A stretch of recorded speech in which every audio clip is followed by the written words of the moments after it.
Let's get real for a second.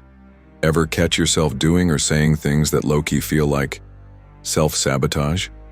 You might not even realize it, but there are sneaky signs that you could be dealing with some deep-rooted self-hate. This isn't about calling anyone out. It's about leveling up, facing the truth and healing. So if you've been stuck in a toxic loop of doubt, shame, or self-destruction, this one's for you. Let's dive into 7 subtle but powerful signs you might be hating on yourself without even knowing it. 1. You constantly put yourself down. If your inner voice sounds like a non-stop roast battle, and you're always the punchline, then yeah, that's a red flag. You call yourself stupid, ugly, or a failure like it's second nature. Even if you joke about it, those words stick. The way you talk to yourself matters more than how anyone else talks to you. Self-deprecating humor can be funny, but when it becomes your identity, you're not laughing anymore, you're labeling. And those labels? They cut deep. You wouldn't talk to your friends like that. So why do it to yourself? 2. You sabotage your own success. Ever had an opportunity knock and you didn't even bother answering? Maybe you procrastinated, ghosted the moment, or convinced yourself you weren't ready. That's not humility, that's self-sabotage. When deep down you believe you don't deserve success, you'll find sneaky ways to ruin it.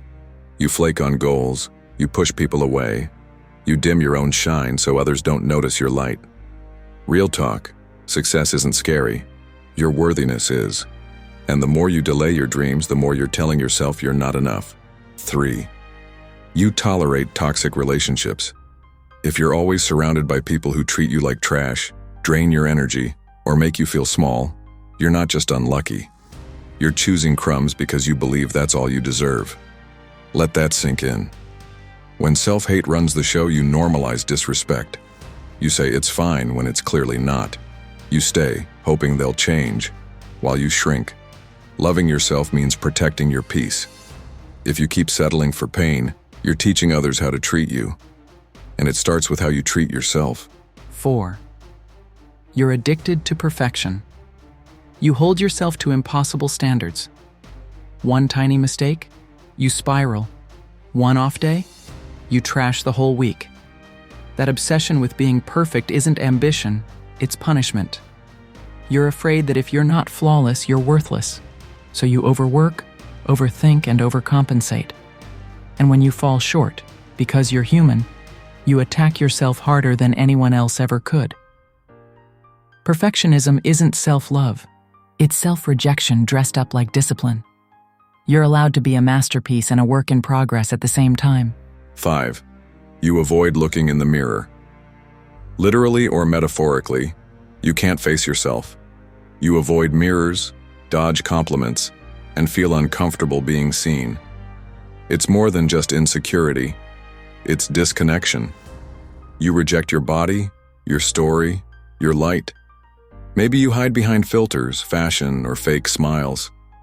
But deep down, you're struggling to accept who you are. That discomfort, it's not about how you look. It's about how you feel about yourself.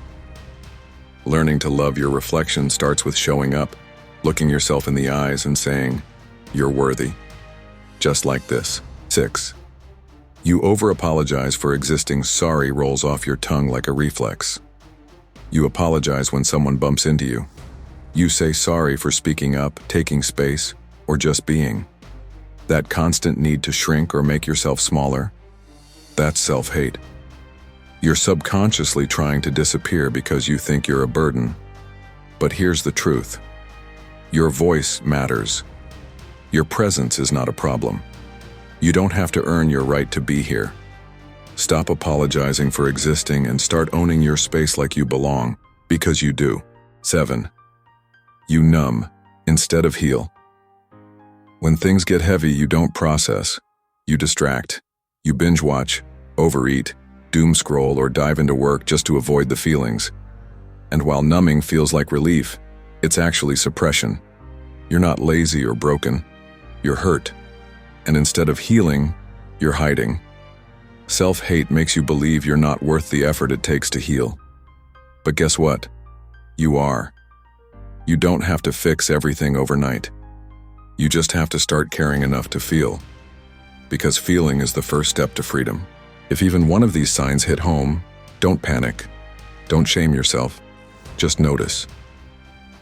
Awareness is the start of change. You're not alone, and you're definitely not stuck.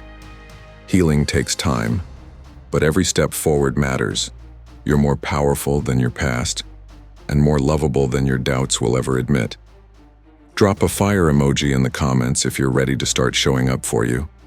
Hit that like button, subscribe if you haven't, and share this with someone who needs to hear it. You got this, always.